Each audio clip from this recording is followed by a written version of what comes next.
my name is Amber and today we're in the living room going over my progress on my Tunisian sampler blanket. And today is a big day. This is my final 4 squares. After laying out the blanket and finding out I need to do 4 more squares, here I am. I've done it. Yay! I'm actually finally done with the squares. And that being said, there are still plenty of things I want to learn, and they'll just be in a different project. I don't know what that project's going to be, but there are still stitches I would like to try out. But I would also like to see this project come to a close. So let's go over the final 4 squares. So in researching the lace pattern that was so misleading last time, which I just ended up calling the unknown diagonal lace, I learned about such things as brioche, which evidently is something you can do in knitting. And one lady that I have found tutorials from found a way to do it in Tunisian crochet. So this pattern is from her, and it's called Brioche Vines and Leaf. And if you do the pattern repeating, it will create a leaf pattern like here and here. I think it's very pretty. It is one of those ones that has a distorted edge, so it's going to have to go in the middle of my blanket so it has something to tack down all 4 edges. So that is square number 59. Square number 60 is, she didn't name it, this is by Yarn Andy. I'm naming it the V lace because you create these V's, and it's a really good introduction to lace patterns where you have the 2 togethers and the yarn overs, and you're changing the position so your eyelets move throughout your pattern.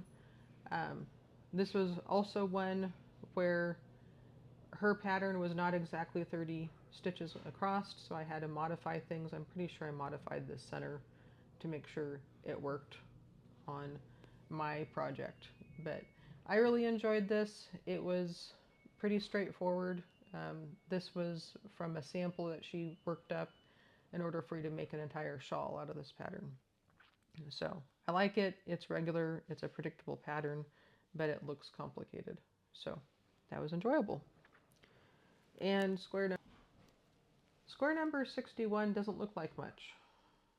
And this was me wanting to highlight a stitch that you can do in Tunisian crochet that is, I don't see myself using it a lot, but it's definitely a fancy stitch, and it's called the Bobbles stitch. I think it's also called the popcorn stitch, but this was definitely a learning experience because this is the front side of my work and you don't see anything.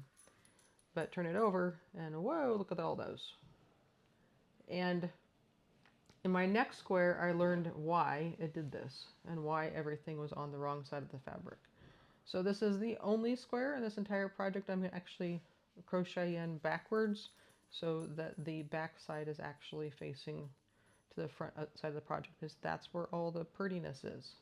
So the tutorial I learned this from called these Bobbles, but I really think they're just a version of a popcorn stitch, but makes a very interesting, fun, textured work. So you'll have one side that looks like that and one side that's really flat. So Bobbles.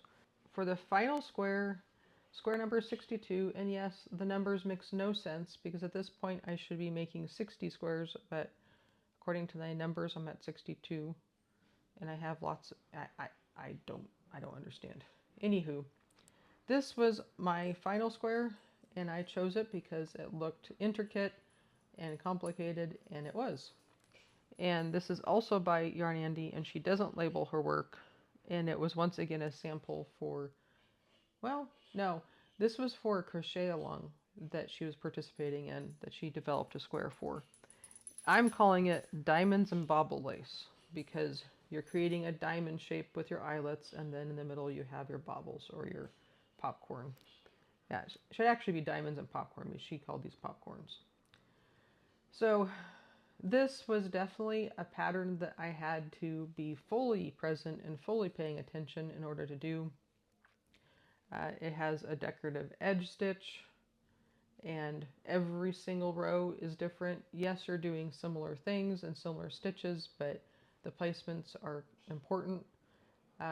It was very easy for me to lose a stitch, and then once you do that, it really messes things up.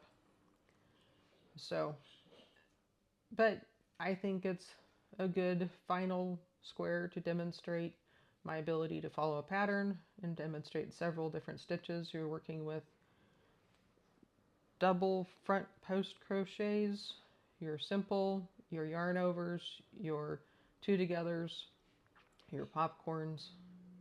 There's some 3-togethers in this as well. So I think it's a good final crescendo for the whole thing. So this is square number 62. So I mentioned I learned how to keep the popcorns on the right side of the fabric.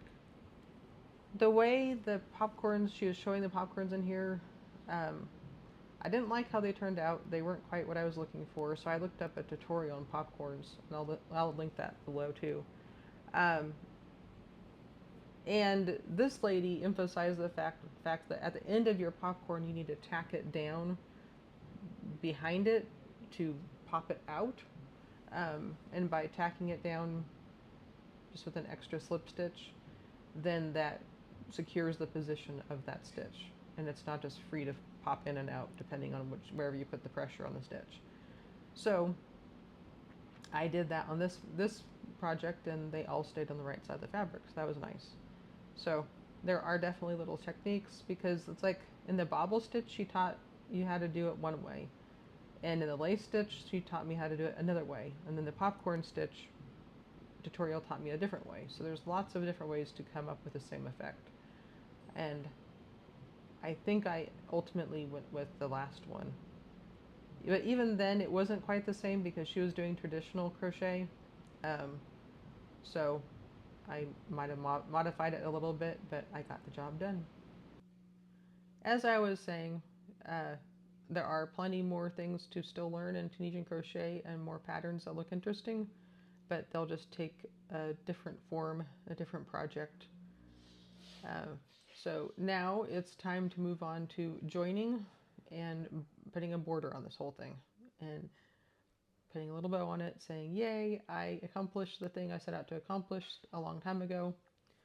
And like I said in the layout video, I've decided, since my squares aren't necessarily squares, they're actually rectangles, they'll be going in this orientation in the pattern, in the blanket, rather than this long ways, because so many of the patterns actually are orientated left to right like this.